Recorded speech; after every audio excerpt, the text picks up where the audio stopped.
Buenas noches, hermanos. Felicidades, hijo. 25 años ya. Ya está viejo. ¿Ya abrieron sus Biblias? Vamos al capítulo 5 del libro de Hechos. Vamos a leer nada más los primeros 11 versículos. Esa es la porción que vamos a estudiar el día de hoy. Pero cierto hombre llamado Ananías, con Safira su mujer, vendió una heredad y sustrajo del precio, sabiéndolo también su mujer, y trayendo solo una parte, la puso a los pies de los apóstoles. Y dijo Pedro: Ananías, ¿por qué llenó Satanás tu corazón para que mintieses al Espíritu Santo y sustrajeses del precio de la heredad? Reteniéndola, ¿no se te quedaba a ti? Y vendida, ¿no estaba en tu poder? ¿Por qué pusiste esto en tu corazón? No has mentido a los hombres, sino a Dios. Al oír Ananías estas palabras, cayó y expiró. Y vino un gran temor sobre todos los que le oyeron.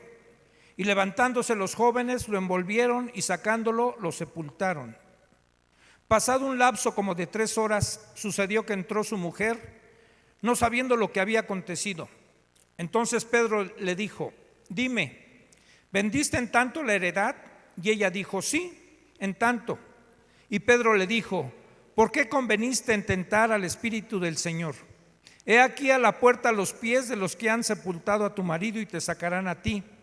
Al instante ella cayó a los pies de él y expiró. Y cuando entraron los jóvenes, la hallaron muerta y la sacaron y la sepultaron junto a su marido. Y vino gran temor sobre toda la iglesia y sobre todos los que oyeron estas cosas. Oremos.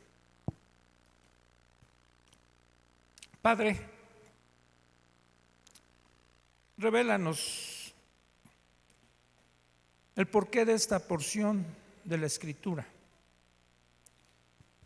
Lo que hoy quieres hablar a nuestras vidas, a nuestros corazones, que podamos considerar y mirar este pasaje, Señor, a la luz de tu revelación, para que podamos comprender cómo eres en todos tus aspectos, todos tus atributos.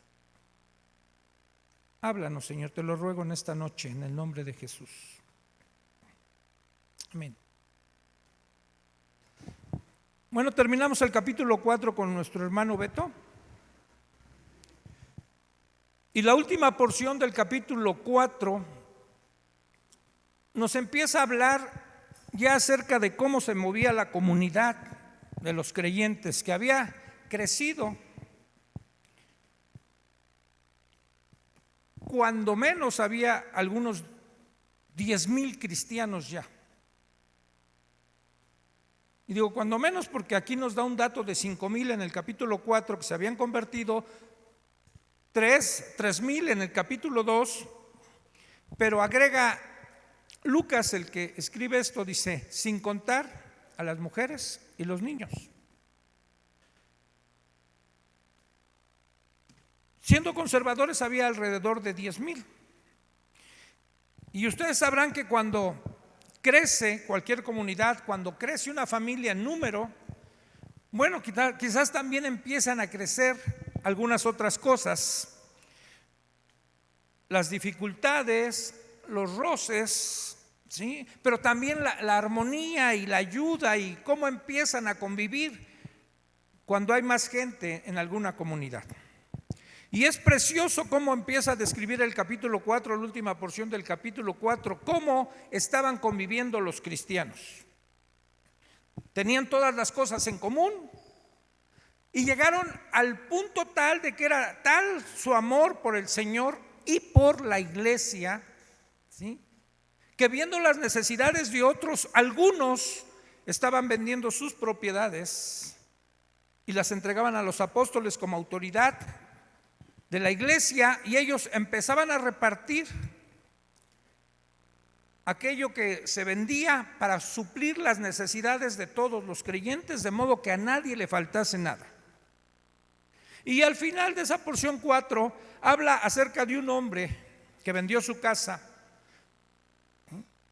y la puso a los pies de los apóstoles en un acto de generosidad, ¿sí?, llamado Bernabé, ¿sí?, que significa, dice, hijo de consolación. Este mismo Bernabé es el que vamos a encontrar más adelante en este libro de Hechos con el apóstol Pablo, como un apóstol también que es enviado junto con Pablo, y en su primer viaje apostólico Pablo, y abren muchas iglesias.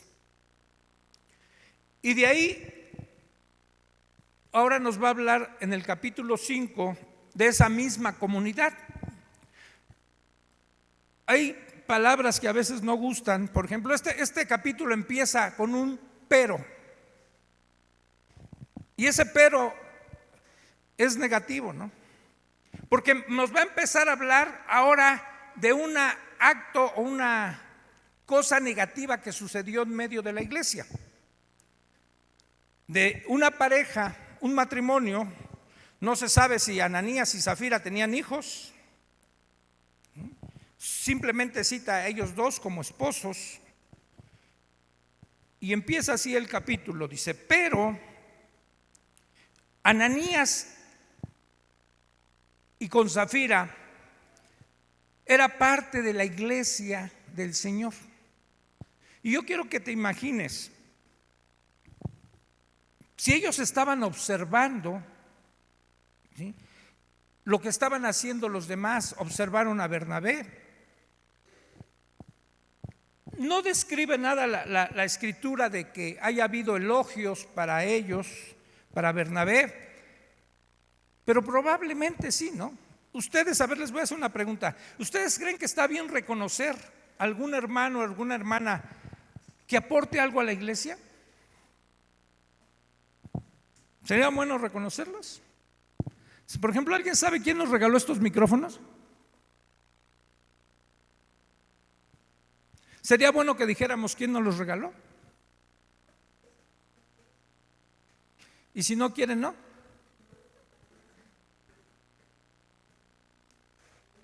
Y si no nos dice nada, entonces ya queda criterio nuestro. Bueno, como no nos dijo nada, lo voy a decir. Ya Liz me dio permiso. Ella dijo, díjese, si no dijo nada, pues queda criterio nuestro, ¿no?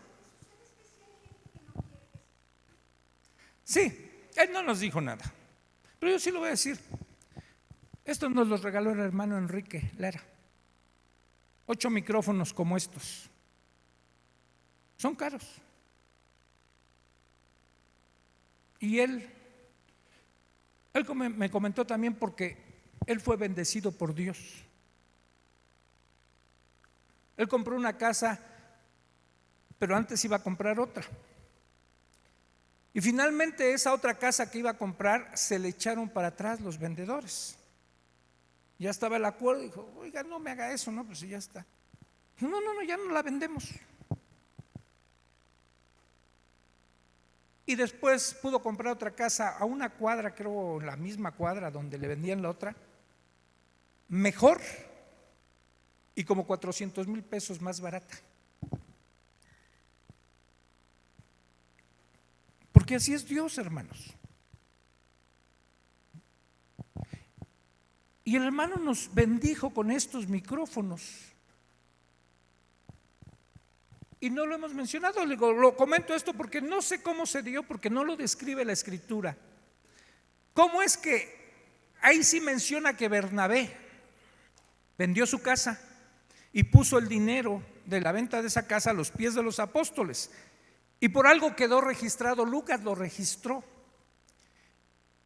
Y no fue Lucas nada más, es el que redactó muchas cosas, investigó, pero a lo mejor no fueron unos cuantos los que se enteraron de que Bernabé hizo este acto de generosidad. Y entre ellos probablemente estuvo Ananías y Zafira. Y quizás le dieron un cierto reconocimiento válido para ese acto de generosidad. Es válido.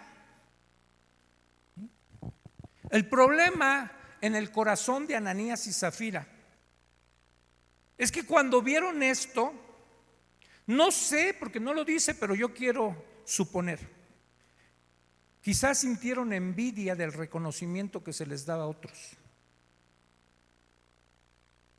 Y ellos querían también tener un reconocimiento por su generosidad. Y decidieron, tampoco sé cómo fue la secuencia de los hechos, pero yo los voy a tratar de manejar así como yo me los imagino. Que en un principio su corazón fue sincero y dijeron, también nosotros vamos a vender nuestra casa. Y una vez que la vendieron y tuvieron el dinero, a lo mejor de repente dijeron, híjole, creo que es mucho. Oye, si damos la mitad, le dijo Ananías a su mujer, porque fue Ananías. Ahora sí quiero aclarar, mujeres, ustedes no fueron. Fue Ananías el que le dijo a su mujer, ¿y si damos la mitad? Nada más. A lo mejor su mujer le dijo, oye viejo, quedamos en darlo todo, pero mira vieja, nos podemos quedar con un poquito porque para las necesidades futuras.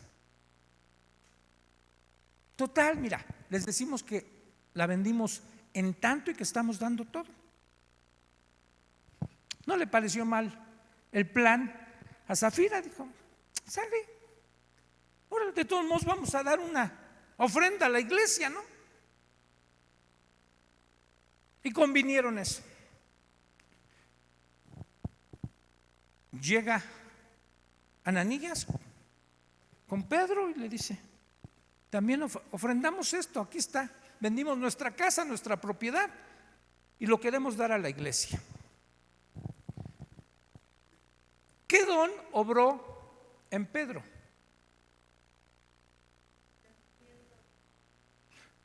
¿Discernimiento de espíritus? ¿Don de ciencia? ¿Alguien más?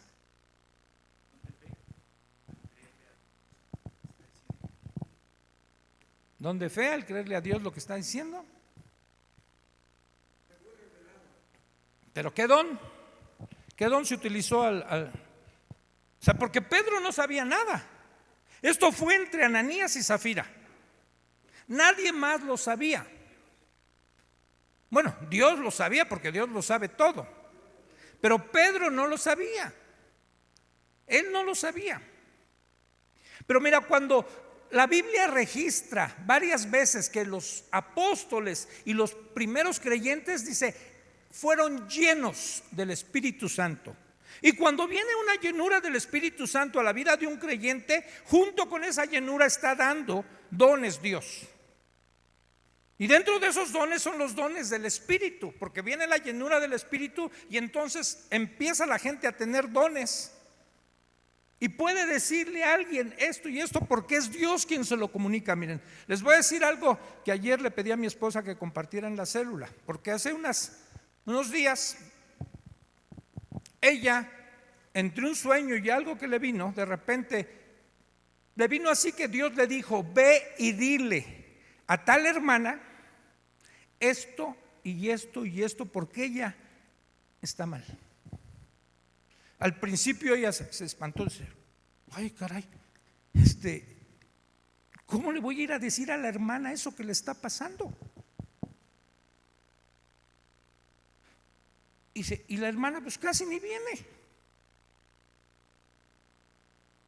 Y ese día, al día siguiente, era reunión de matrimonios. Y casi nunca viene. Y llegaron a la reunión de matrimonios. Y estaba la inquietud del espíritu de estarle diciendo a mi esposa, ve y dile, ahí está. Y llegó un momento en que se encontró a solas con ella y le dijo, ¿me permites decirte algo? Fíjate que Dios me dijo que te dijera esto. Mi esposa tenía miedo de decirle. Y le empezó a decir, me dijo de esto y de esto y de esto y de esto. Y después ella empezó a llorar. Y le dijo, efectivamente estoy pasando por unas situaciones así y esto. Y le señaló cosas. ¿Quién se lo dijo? Mi esposa no sabía, pero Dios se lo dijo y ella fue obediente. Aquí Pedro tuvo un conocimiento que estaba oculto. Dice Deuteronomio 29:29, las cosas ocultas pertenecen a Dios, las reveladas a los hombres. Y Dios le reveló a Pedro el corazón de Ananías y Zafira. Y no solo eso, sino lo que habían hecho, cómo lo habían planeado. A través del don de conocimiento, ¿sí? Y después viene la palabra de sabiduría, Dios le revela lo que estaba oculto.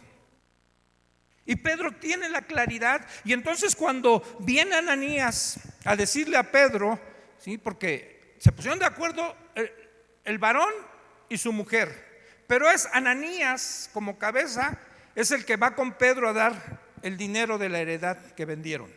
Pero dice la Biblia, sustrajo. O sea, al sustraer le está quitando parte de esa venta.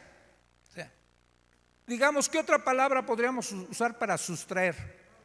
Robar. ¿Cómo dice tu Biblia? Robó. O sea, sustraer de algo es robar, ¿sí? Dice, sustrajo, ¿sí?, del precio. Y también lo sabía su mujer.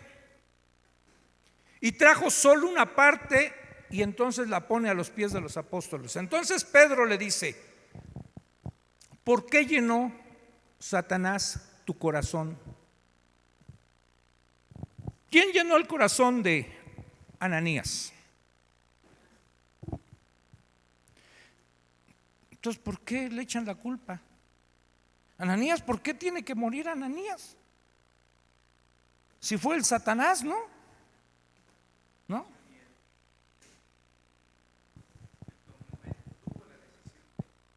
A ver, ahorita vamos a ver.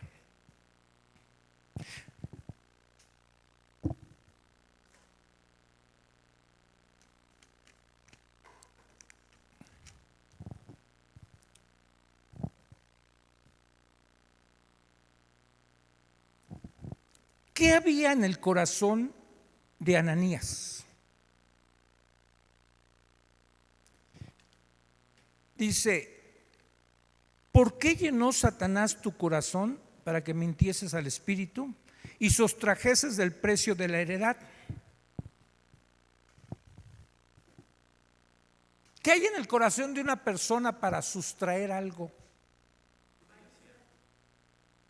Avaricia. O sea que amaba el dinero.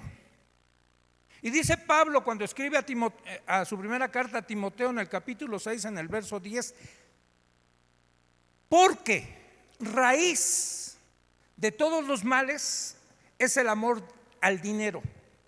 Pero agrega, el cual codiciando algunos se extraviaron. O sea, no es solo amar el dinero, además hay una codicia de querer más y más sobre eso, y eso trae un desvío del camino en el que la gente está siguiendo por lo que hay en su corazón, por lo que están amando. Voy a hacerles una pregunta. ¿Ananías y Zafira eran verdaderos creyentes? ¿Sí? Y les adelanto esta pregunta y se las voy a volver a hacer al final. ¿Y se fueron al infierno o se fueron al cielo?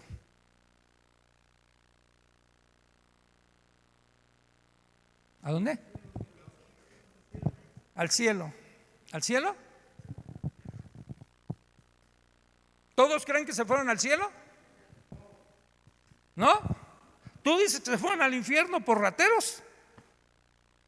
Sí. Seguro, dice. Además, Catalino, seguro se fueron al infierno por rateros, ¿no? Ahorita resolvemos ese acertijo.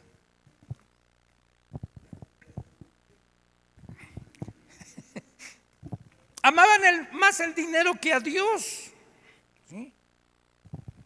Fíjense, cuando nos quedamos con algo que le pertenece a Dios, estamos mostrando falta de fe, como si Dios no fuera todo suficiente. ¿Por qué la gente sustrae? ¿Por qué la gente roba? No me digan porque tengo cleptomanía o son cleptómanos. ¿Por qué la gente roba? Sí, pero ¿cuál en el fondo qué hay? Ambición, ¿qué? Necesidad, soberbia, codicia. Puede ser que todo eso, pero yo creo más en que la gente tiene a veces una necesidad, pero no confía en Dios. Miren, les voy a poner un ejemplo. Cada quien póngase el saco si le queda. Porque podemos ser igual que ellos, que Ananías y Zafira. Si yo traigo mi diezmo, pero no lo traigo completo, es como si estuviera sustrayendo, quitando, robando. Si hubiera metido mi mano al cesto de aquí de las ofrendas, como si me lo estuviera llevando, sustraje de lo que le pertenece a Dios, porque yo no lo doy completo. Y soy un ratero también. Pero ¿saben por qué a veces hay gente que hace eso y no da su diezmo? Su mentalidad es, dice, es que no me alcanza, gano muy poco. Y Dios no es injusto. Dios dice, cada quien dé conforme ha sido prosperado. El que gana poco va a dar poco, pide un porcentaje nada más. Y el que gana mucho va a dar más, pero es de acuerdo a sus ingresos. Entonces la gente que no tiene fe en Dios, entonces empieza a ver su necesidad, lo que posee, y dice, es muy poco, no me va a alcanzar. Y cree que Dios no es todo suficiente, y que él le tiene que echar una manita a Dios para suplir su necesidad.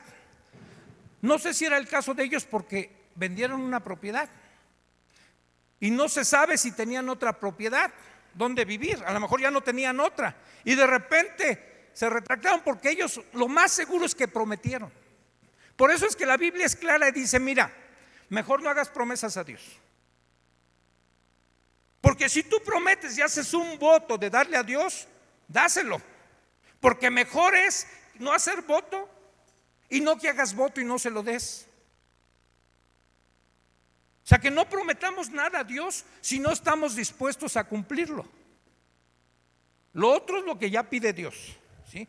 No era lo que les estaba pidiendo Dios a la gente que vendiera sus propiedades. Ahorita no les podría decir, hermanos, vendan sus propiedades porque es lo que quiere Dios. Eso no lo pide Dios.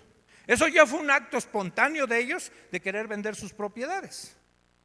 Pero Dios sí pide que diezmemos, que ofrendemos, que ayudemos a los pobres.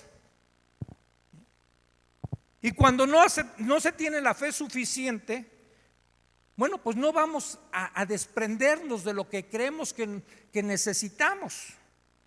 Y ellos sustrajeron de ese dinero que les habían pagado por su heredad, porque desconfiaban de Dios.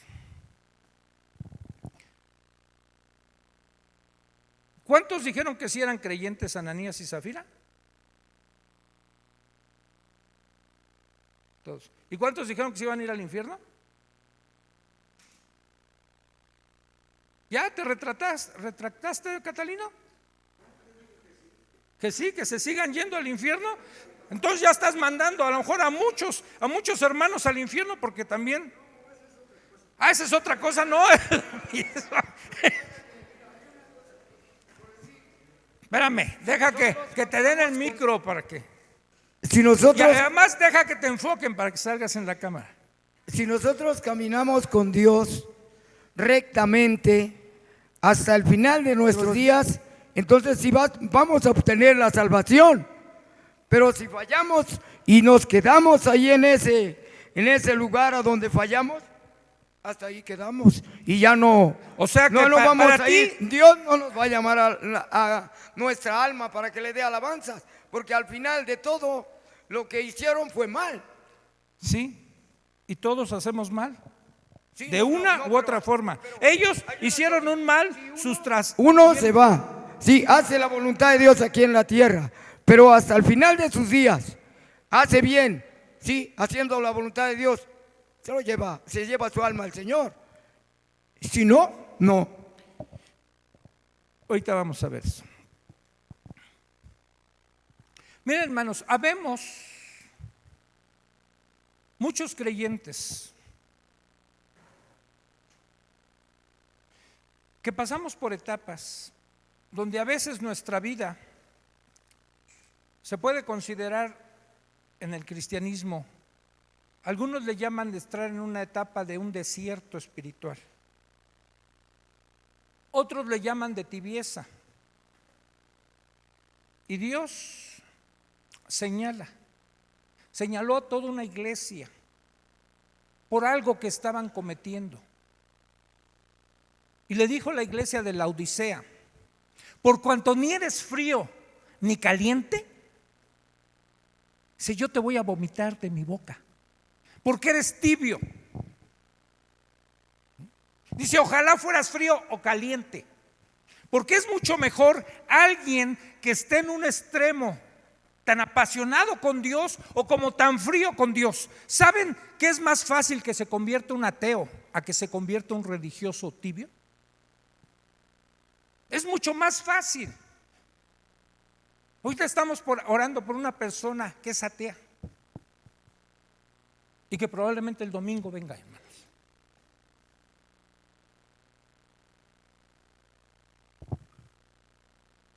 Y Dios espera que nosotros, los que hemos creído en Él, estemos siempre bien apasionados con Él, ardiendo con amor por Él, ¿sí? Y no que caigamos en un estado espiritual así de tibieza, como que nos aventamos en la hamaca espiritual y pues ahí vamos. Estos hombres, esta pareja, pues la iglesia naciente no tenía mucho tiempo, no va registrando fechas, pero estaba naciendo la iglesia. Se calcula que el libro de Hechos abarca más o menos una época como de 30 años. Desde el inicio de Pentecostés hasta el final del capítulo más o menos son como 30 años. No va registrando a las alturas de este capítulo 5 cuánto tiempo ha pasado, pero se cree, porque eso sí lleva una secuencia cronológica, de que eran los inicios, y no necesariamente el inicio son los primeros días, a lo mejor los primeros años. Y ya eran unos creyentes, Ananías y Zafira, que se habían integrado a la iglesia, pero como puede sucedernos a muchos, a lo mejor de repente ahí alguien le llamaba el twist stop, algo así. En español diríamos estar patinando entre dos pasos, nada más. Sí, eran creyentes tibios ellos. Y después de esto, que han querido engañar al Espíritu Santo, y fíjense cómo lo registra la Biblia. Le dice Pedro primero: ¿por qué llenó Satanás tu corazón? Y como bien decía Sadrach, ¿qué dice Santiago en su primer capítulo? Dice: nadie diga que Dios tienta a alguien. Dios no nos tienta. Y además agrega Santiago: porque Dios no puede ser tentado, sino que cada quien es tentado. Satanás, uno de sus nombres que tiene es el tentador. Dice: cada quien es tentado de su propia concupiscencia. La concupiscencia es la debilidad que cada uno de nosotros tengamos hacia la tendencia de un pecado. Quizás Ananías y Zafira tenían la tendencia o la concupiscencia hacia la avaricia, hacia la codicia, ¿sí?, para retener. Otros pueden tener la concupiscencia, la inclinación hacia la la flojera, hacia las cosas sexuales, cada quien. Y uno debe saber identificar sus debilidades, sus concupiscencias. Porque Pablo aclara, dice que tenemos que derribar argumentos, ¿sí? La altivez que se levanta contra el conocimiento de Dios para llevar cautivo nuestro pensamiento a la obediencia a Él.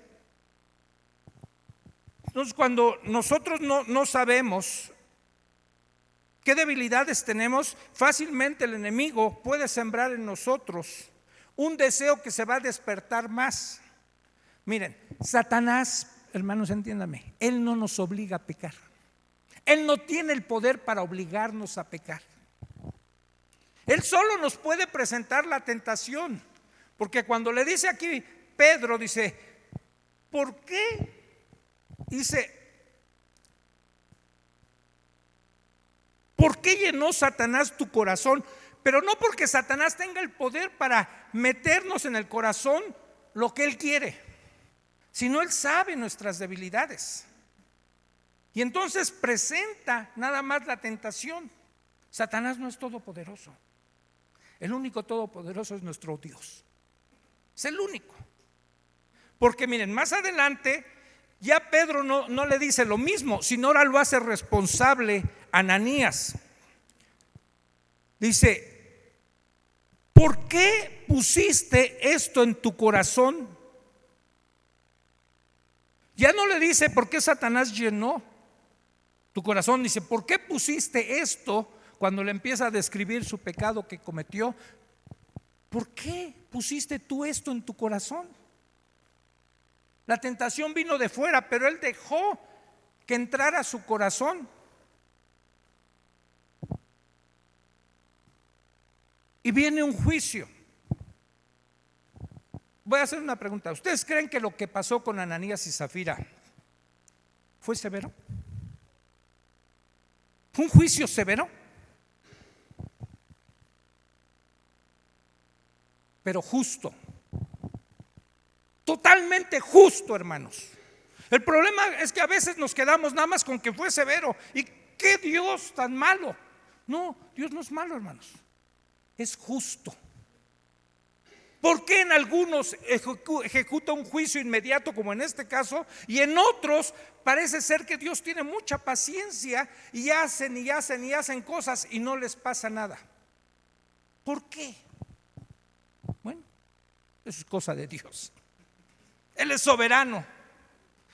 Él puede tener mucha paciencia con algunos y con otros, como en el caso de ellos, no registra la Biblia algún otro pecado así grave de ellos dos, sino este primero. Y pum, caen muertos. Pero eso es cosa de Dios. Viene este juicio. El juez, el jurado y el verdugo es Dios. Pedro es el instrumento que Dios usa para desenmascarar a Ananías y a Zafira. Pero Pedro nunca le dice, ahora vas a caer muerto por mentiroso. No es Pedro. Él solo le descubre su pecado. Fíjate cómo lo dice la Escritura. Dice, reteniéndola desde el verso 4, no se te quedaba a ti y vendida no estaba en tu poder. ¿Por qué pusiste esto en tu corazón? No has mentido a los hombres sino a Dios. Al oír Ananías estas palabras, cayó y expiró.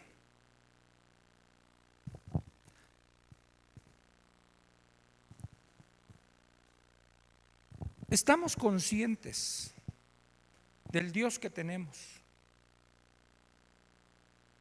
que todos los atributos que Él tiene y que no le podemos ocultar nada. David decía en el Salmo 139, ¿a dónde huiré de tu presencia? Si subiera a lo más alto, ahí estás tú.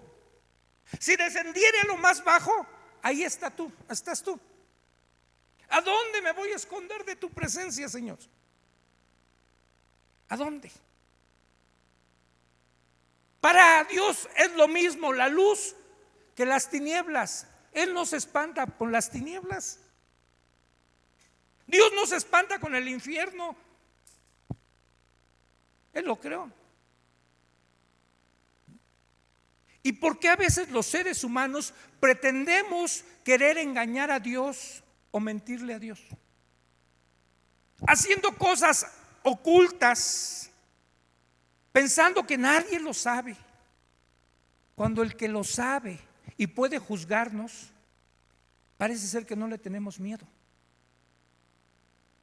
Porque hemos pensado nada más que es un Dios misericordioso, un Dios lleno de amor, y que nos va a pasar una y otra y otra y otra. Aguas. Sí, dice la Biblia, Dios es lento para enojarse y pronto en misericordia, pero tiene un límite, hermanos. No nos va a pasar todas. Y la Biblia registra varios casos. No le pasó todo a Sodoma y a Gomorra, las destruyó. Hay un caso similar en el Antiguo Testamento que muchos lo aparejan con esto en el Antiguo Testamento. Cuando el pueblo de Israel iba a conquistar la tierra prometida, la primera ciudad que iban a conquistar era Jericó. Y Dios dio una orden estricta que tenían que cumplirla al pie de la letra. No tomen nada de Jericó, nada absolutamente. Porque lo primero, las primicias son para Dios. ¿Sí? No se queden con nada. Destruyan todo, ofrezcanlo todo a Dios. Pero hubo un hombre que tenía quizás el mismo problema que Ananías y Zafira, llamado Acán. Ahí lo pueden ver en el capítulo 6 del libro de Josué. Y tenía un problema y vio unos lingotes de oro y vio unos vestidos ahí muy finos y los tomó y los escondió en su tienda. Y después nadie lo sabe. Nadie de la ciudad, del pueblo de Israel, nadie lo sabe. Y Acán pensó que escondiéndolo nadie se daría cuenta, aunque conocía a Dios y sabía quién era Dios.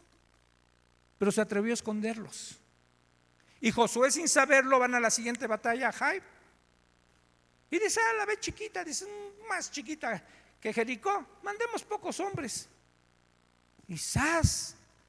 Los de la ciudad de Jai les ganan y matan 30 o 36 hombres, no me acuerdo, por ahí deben de ver el dato. Y entonces Josué, Señor, ¿no que iba a estar con nosotros? Y entonces Dios le revela a Josué, dice alguien del pueblo, no le dice quién fue todavía, le dice alguien del pueblo tomó el anatema, algo que está maldiciendo al pueblo. Y si no, van a poder seguir así conquistando hasta que ese no reciba su castigo. Y le da chance Josué, junta a todo el pueblo y les hace saber lo que Dios ya le dijo del anatema que alguien tiene, y está esperando a que ese alguien con el valor suficiente vaya y diga, yo lo tengo. No lo dice hasta que lo descubren por tribu. Ya entonces sí, Acán dice, yo robé el lingote y los vestidos y ahí los tengo en mi tienda. Y si ustedes revisan esa historia, al final, cuando viene el juicio sobre Acán, también a su casa. Porque ¿tú crees que su mujer no se dio cuenta cuando llevó los lingotes y los vestidos y los escondió en su tienda de campaña, que era su casa? Y miren, hermanas, esto va para ustedes, hermanas, no se hagan cómplices de sus maridos.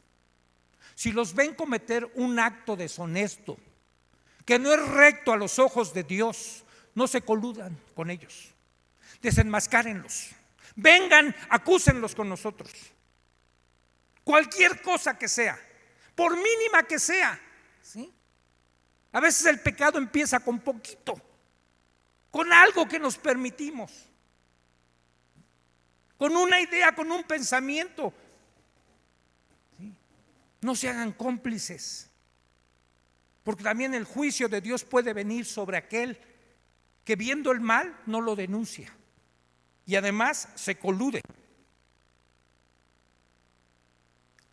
¿Saben a qué llevó, dice la Escritura, este acto ahí en la iglesia naciente? A que la gente tuviera temor de Dios. Y espero que tú y yo tengamos temor de Dios. Porque eso es lo que dice la Biblia. El principio de la sabiduría es el temor a Dios. Y después agrega en otra parte Proverbios, el temor a Dios es odiar el mal.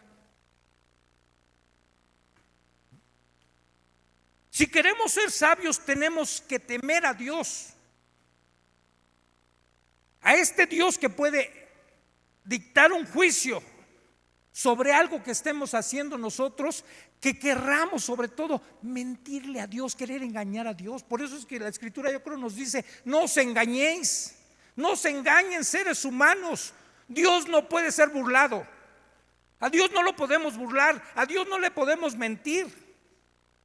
Él lo sabe todo, lo conoce todo y es misericordioso, sí.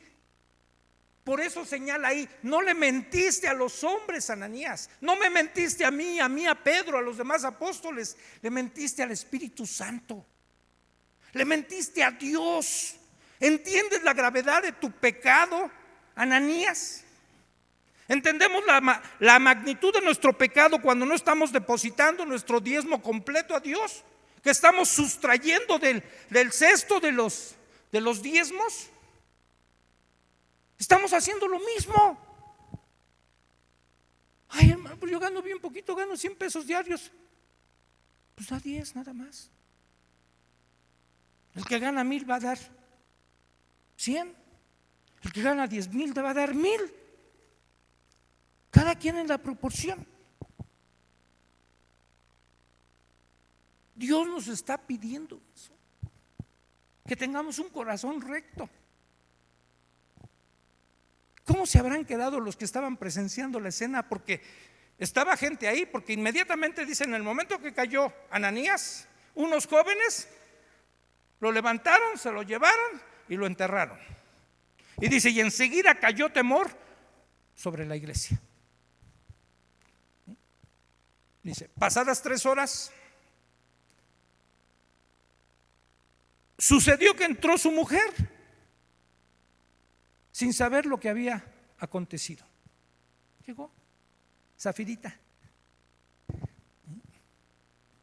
A lo mejor también como para que la felicitaran: ay, Zafirita, qué generosa eres tú junto con tu marido, ¿no? Y quiere saber Pedro, como no lo sabe todo, quiere saber si ella sabía algo de lo que sucedió con el marido, de lo que Dios ya le había revelado de su marido. Y entonces le dice Pedro: dime, ¿vendiste en tanto la heredad? Y él le dijo: sí, en tanto. Entonces Pedro le dice: ¿por qué conviniste en tentar al Espíritu del Señor? He aquí a la puerta los pies de los que han sepultado a tu marido y te sacarán a ti. Al instante también ella cayó, expiró y murió. Y los mismos jóvenes, yo creo, dijeron: ay, Pedro, nos hubieras mandado de una vez a los dos. ¿Para qué nos haces trabajar doble, no uno por uno? También se la llevan a sepultarla.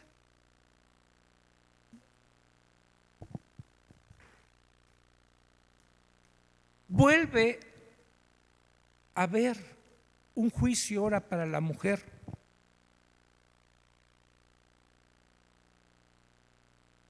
¿Cómo fue el agravante del pecado? Fíjense.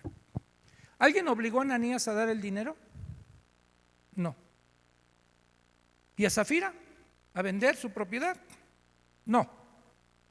Nadie los obligó a entregar el dinero. Podían haber vendido la propiedad y quedarse con el dinero. Tampoco nadie los obligó a entregar el dinero.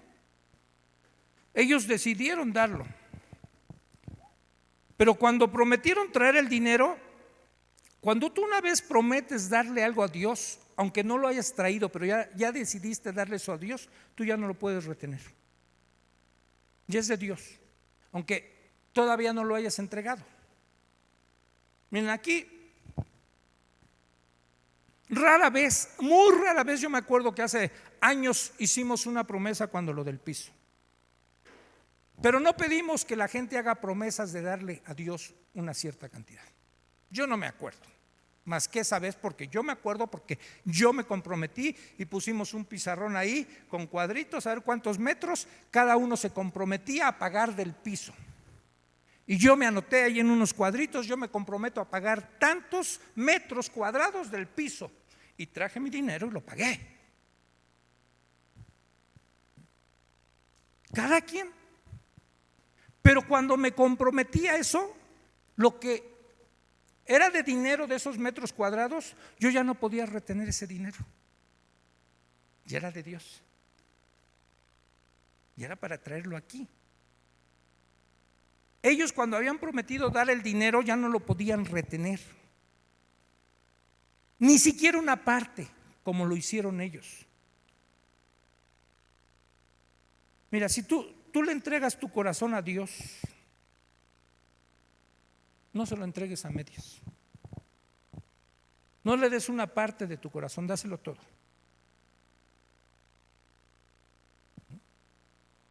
Proverbios también, en labios de Dios, dice: dame, hijo mío, tu corazón.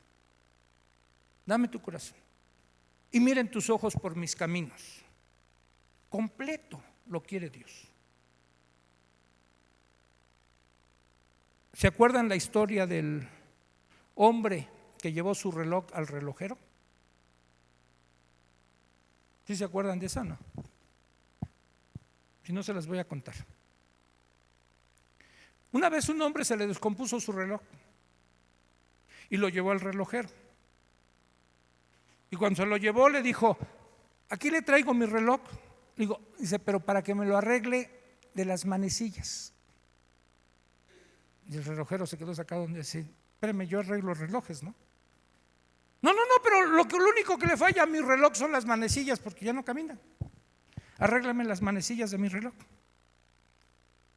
Y el relojero: señor, yo arreglo relojes, no arreglo manecillas, pero ya le dije que lo único que no funciona de mi reloj son las manecillas, así que arrégleme las manecillas.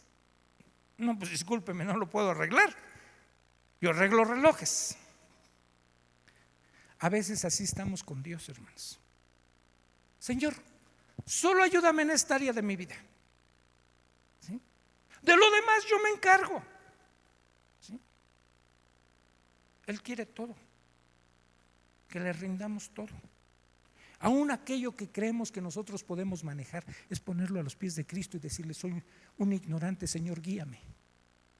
No lo quiero hacer en mis fuerzas. ¿Tú crees que Pablo no sabía muchas de las cosas con todo lo que había estudiado con Gamaliel, todo el conocimiento que tenía? Y él dijo: me he propuesto no saber nada, excepto de Cristo y Cristo crucificado. Y luego se atrevió a decir: y todo lo que sé, poniendo su currículum ahí en Filipenses, dice: todo esto lo tengo por basura, por ganar a Cristo. Y esta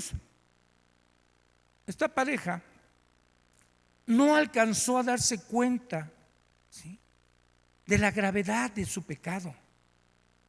Nadie los había obligado.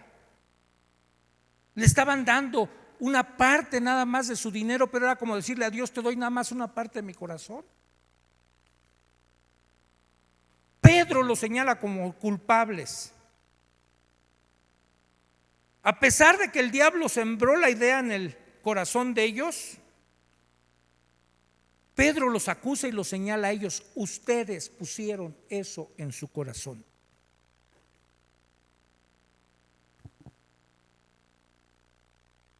No podemos echarle la culpa al diablo. Él tienta, pero no fuerza.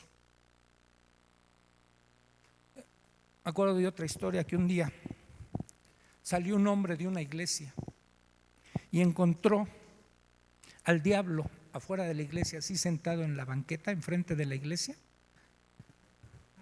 y estaba el diablo llorando. Y aquel lo vio llorar al diablo y se acercó y lo abrazó. Dice: ¿qué te pasa, diablo? ¿Por qué lloras, no? Se están riendo porque está chistosa la escena, ¿eh? ¿Por qué lloras, diablo? ¿Qué tienes? Dice: ay, dice, estoy triste porque esos cristianos, señalando la iglesia de enfrente, dice, me acusan de todo, me culpan a mí de todos sus pecados. Dice: ¿cómo me gustaría poder tener el poder suficiente para hacerlos pecar de todo lo que dicen que yo soy culpable? Hermanos, tú y yo somos los que decidimos pecar. No le echemos la culpa al diablo. Ay, es que se me apareció el diablo en forma de mujer, ¿no? Y me tentó, por eso es que adulteré. No le eches la culpa al diablo. Ay, es que el diablo me puso ahí la tentación del dinero y ya no me pude resistir y lo agarré. No es el diablo. Nosotros decidimos. Por eso es que Pablo está señalándolos a ellos como culpables. Muere Ananías severamente, pero justamente por Dios.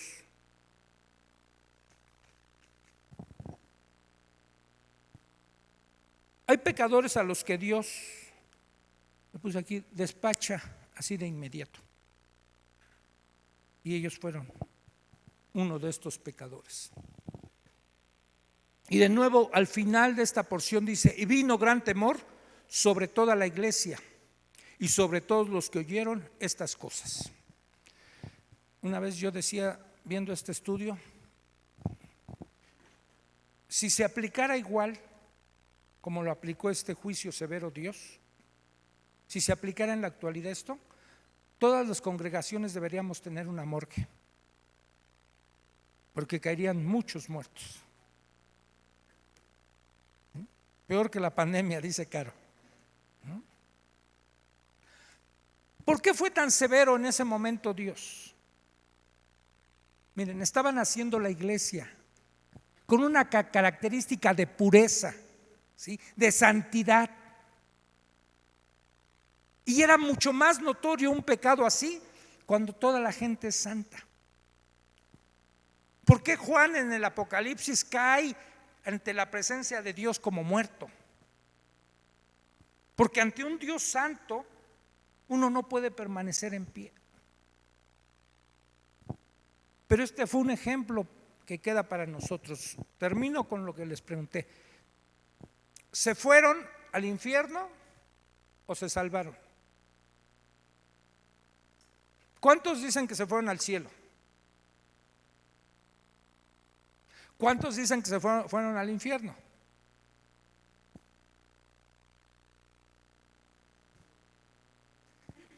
Qué severos, hermanos.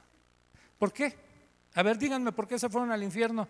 A ver, ahí a los hermanos, primero el mayor y después el menor, porque siempre hay que empezar por el primogénito.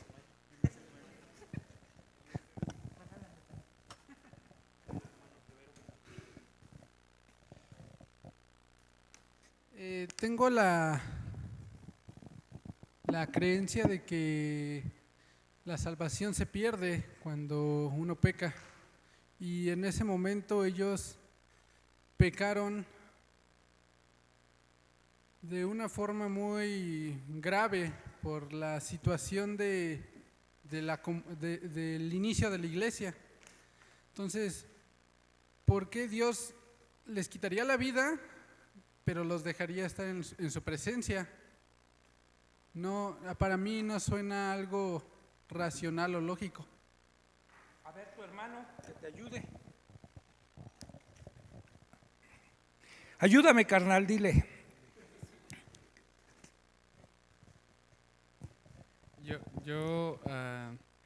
En sentido estricto, yo creo que no nos corresponde a nosotros juzgar o delimitar quién, cuando muere, sí puede ir al cielo o al infierno.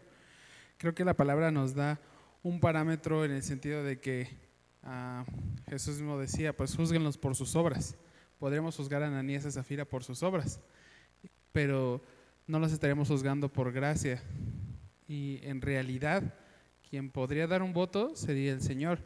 Pero lo que yo creo, Uriel, conforme a sus obras, es que no demostraron que el Espíritu generó un cambio, un verdadero arrepentimiento de su antigua naturaleza y generar una nueva forma de pensar. Por eso yo creo que no fueron salvos y por lo mismo no fueron al cielo. ¿Alguien más de los que levantó la mano quiere opinar? ¿Quién? De los que levantó la mano que creen que se fueron al infierno.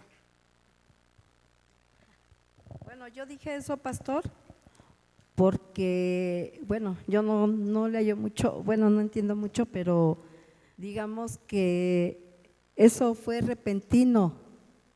Cuando Dios castiga a alguien que lo hirió, lo dañó así fuerte, luego dejan que sufra, o su familia y todo, y luego ya a ellos les quita la vida, por decir, cuando ellos apenas empezaban en la iglesia, David, que fue un rey y adoraba a Dios, lo amaba, a pesar de que pecó, Dios lo perdonó. Pero ellos no. Estaba entrado, él sí estaba más centrado en la palabra y en la vida de Dios, y ellos apenas empezaban. Y aparte de eso, pues fue como un ejemplo, era para los demás que estaban en el pueblo, como que no podía aceptar eso, de que darles la salvación. Ok, gracias, Normita. Ahora, defiéndanse los que creen que se fueron al cielo. ¿Quién quiere opinar de los que dijeron que se fueron al cielo? Rebátanle a los hermanos que mandaron al infierno a Ananías y a Zafira. Ahí está Enrique, es de los defensores de Ananías y Zafira. Sí, bueno, yo pienso que no se fueron al infierno porque la salvación no es por obras, en primer lugar. La salvación la da Dios y no la quita. Pero hay una parte de la Biblia que dice que para que el pecado no sea cada vez más cruel con uno, voy a mandar tu cuerpo al infierno, pero tu alma al cielo.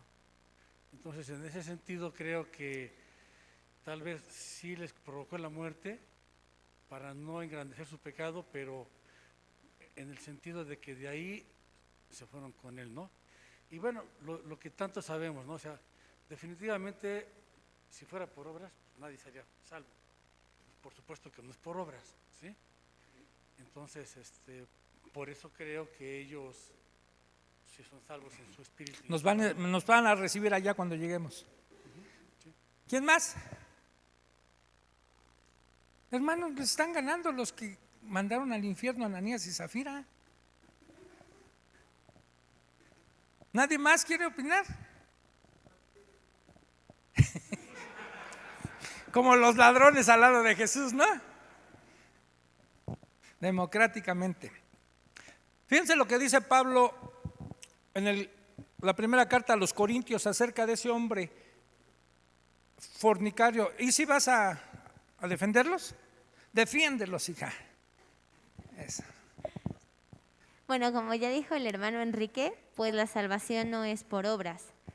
Y también creo que ellos tuvieron un juicio, un castigo de Dios, pero no sé si lo ibas a decir, pero Dios dice que Él castiga a sus hijos. Si no nos castigara, seríamos bastardos, no seríamos sus hijos en realidad. Entonces, al ellos pecar y recibir un castigo, era el amor de Dios. Él les estaba mostrando su amor y pues el castigo en esta ocasión fue la muerte. Como para otras personas, como dice Pablo, que toman la cena del Señor indignamente, pues están enfermos o incluso se mueren, pero es porque el Señor los ama. Entonces, eso demuestra que son sus hijos. Si tal vez ellos no hubieran sido sus hijos, pues que hagan lo que quieran, ¿no? O sea, que sigan su vida. Entonces, eso es lo que estaría demostrando, que eran parte de su familia. Y como bien decía el hermano Enrique, independientemente, creo que una de las grandes dudas es que se murieron pecando, ¿no? Pero, pues creo que, bueno, al menos personalmente no, eso no anula lo que Dios ya hizo en la cruz. Hasta pareces mi hija y me robaste algunas citas. Daniel.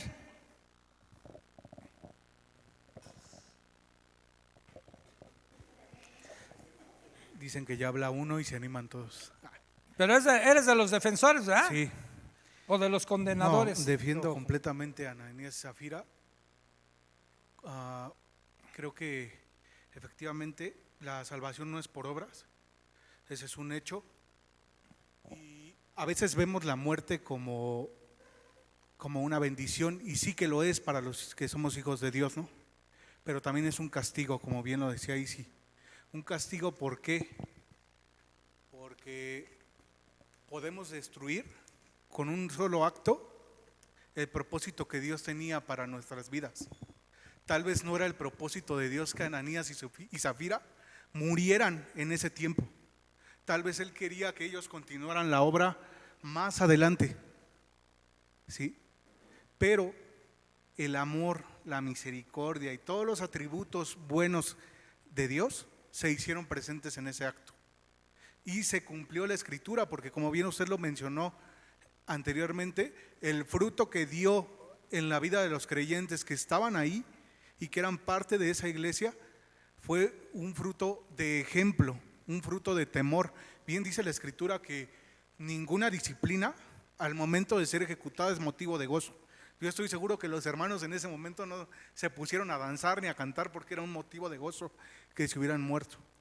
Pero dice que trae un fruto apacible de justicia. Si bien lo dice que para aquellos en los que en disciplina son ejercitados, creo que también la disciplina en ese caso tuvo un fruto apacible de justicia en la iglesia de ese tiempo. Y no creo que Dios cambie de parecer. Él en la escritura, a través de Pablo, de Pedro, dice que hay un camino que todos recorremos y que hay quienes nos deslizamos o quienes se deslizan después de haber disfrutado una salvación tan grande, ¿no? Entonces hay esos casos en los que yo creo que por la misericordia y el amor de Dios, Dios se los lleva antes de que nieguen la fe, antes de que ya no haya vuelta atrás en cuanto a su confesión de fe inicial y ellos renuncien a lo que en un momento creyeron, y entonces venga la apostasía. Yo creo que fue la gracia de Dios llevándose a Ananías y Zafira, porque ya iban en un camino de deslizadero que posiblemente o muy probablemente los hubiera llevado a la negación de su fe. Gracias Daniel. Para los que creen que ahorita están sufriendo en el infierno, entonces han de estar de acuerdo con los católicos, con el dicho católico, ¿no? Que dice que Dios nos agarre confesados, ¿no? Sí, porque tendría que ser así, ¿no? O sea, porque ese pecado que cometieron ellos, ¿qué diferencia hay contra uno que es codicioso, contra un flojo, contra un glotón? ¿Sí? ¿Qué diferencia hay? Es pecado. Es un pecado nada más.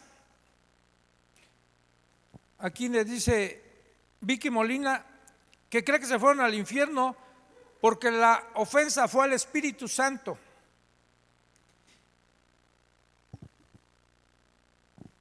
Fíjense lo que Pablo le dice a los Corintios en el capítulo 5, a aquel hombre que tenía como amante a la esposa de su papá, o sea, su madrastra. Y los regaña a los corintios y dice: ustedes, en lugar de estar ofendidos por el pecado tan grave que está en medio de ustedes, se sienten jactanciosos de tener un pecadorzote así. Y les dice él: en el nombre de nuestro Señor Jesucristo, reúnanse ustedes y con mi espíritu van a estar ahí, y con el poder de nuestro Señor Jesucristo. Y dice de ese hombre: el tal hombre se ha entregado a Satanás. Dice: para destrucción de la carne, a fin de que el espíritu sea salvo en el día del Señor. Y cuando Pablo empieza a hablarle a los corintios acerca de los abusos de la cena, que era un pecado, ¿sí?, los que se emborrachaban y se adelantaban a comer, ¿sí?, en el capítulo 11, en el verso 30, les dice, por lo cual, por esos pecados que están cometiendo, dice, por lo cual hay muchos enfermos y debilitados entre ustedes y muchos duermen o han muerto.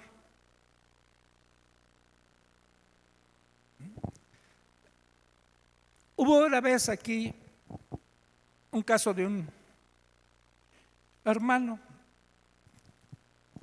que fue alcohólico en su vida anterior, se convirtió, estuvo entre nosotros muchos años y tuvo una recaída.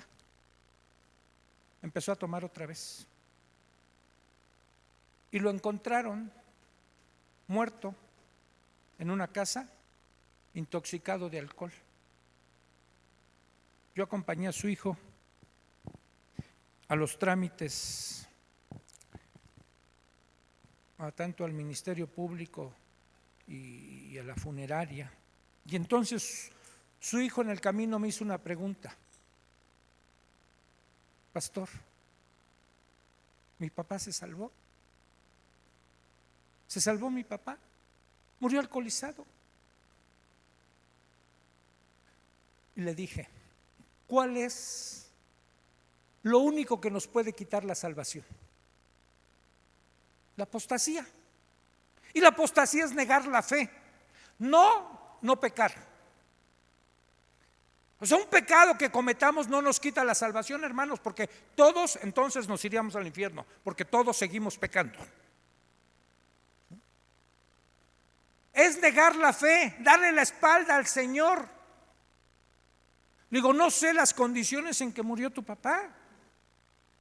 Digo, bueno, sé que murió alcoholizado, digo, pero en su corazón, en su interior, si negó al Señor, digo, si no lo negó, te aseguro que está en el cielo. Aunque haya muerto alcoholizado por una intoxicación de alcohol. Porque esa es la única condición para no ir al cielo. Y como decían, a veces en su gracia y en su misericordia, Dios se lleva a alguien. Antes que le dé la espalda, yo le he pedido a Dios y se lo pido con temor. Digo, Señor, si yo o mi esposa o alguno de mis hijos algún día te va a negar, quítale la vida, Señor. Yo prefiero que le quites la vida a que le quites tu salvación. Llévatelo. Mis nietos, llévatelos. Porque es mejor eso. No, Dani, no, sí. Hablaba de los otros. ¿Sí? Porque tenemos a veces que entender el corazón de Dios, hermanos. Sus actos de misericordia, ¿sí? A veces no son como los vemos nosotros. Una hermana de Acueducto un día, cuando se separó de o más bien su marido la abandonó, la dejó, y ella me decía, pastor, le pido que ore por él. Le digo, sí, le voy a pedir a Dios que le vaya mal, ¿sí? A lo mejor que la otra mujer con la que se fue le pegue un SIDA, le haga algo. Ay, pastor, me da miedo. Le digo, no, es que a veces en su misericordia Dios va a hacer que a alguien le vaya mal para que regrese a Él. Tenemos que entender a veces cómo actúa Dios. ¿Qué nos hizo ir a Dios a nosotros? No fue los problemas uno tras otro, que llegó un momento en que nos vimos en el hoyo y solo nos quedó voltear a ver a Dios. Y en su misericordia Dios a alguien le puede quitar la vida si es que va a seguir pecando y puede perder su salvación. O a veces en su misericordia, yo he visto una sobrina que estuvo viniendo conmigo unas veces aquí y que yo vi su condición de enfermedad. Totalmente iba para abajo, iba a tener una enfermedad quizás larga de agonía, pero con una calidad de vida deplorable. Cuando se murió le di gracias a Dios, gracias Señor, porque la verdad lo que le esperaba no era vida. Se murió. Y yo creo que ese es un acto también de misericordia para Dios, o de Dios para alguien. Yo estoy seguro que ellos se salvaron, porque los estaban dentro de la comunidad de creyentes. ¿Sí? No actuaron de una manera recta como muchos de nosotros, hermanos. Tenemos muchos de Ananías y Zafira, tú y yo. ¿Sí? Pero tenemos que vernos. Porque mira, con el juicio con el que juzgamos seremos juzgados. Con la vara con que medimos seremos medidos. ¿Sí? Y tengo que ver al Dios que tengo.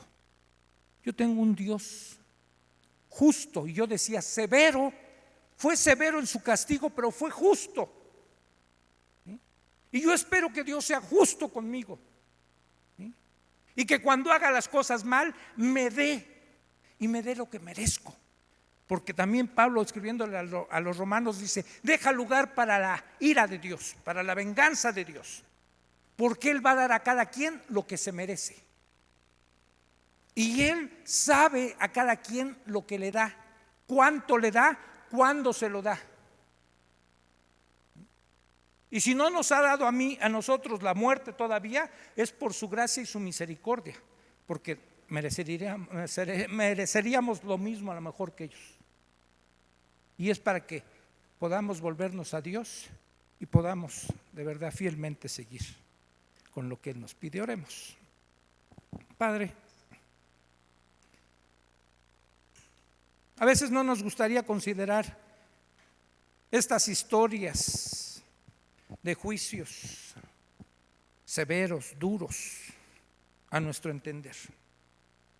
Pero sabemos que tú eres perfecto, Dios, y que tú nunca te has equivocado, y que a lo mejor es nuestra corta capacidad de entendimiento, de revelación, lo que no nos permite ver esta historia como tú permitiste que sucediera. Porque no hubo asombro en Pedro, Señor, aún a pesar de que él cometió pecados que quizás pudieran ser más graves que los de Ananías y Zafira cuando te negó.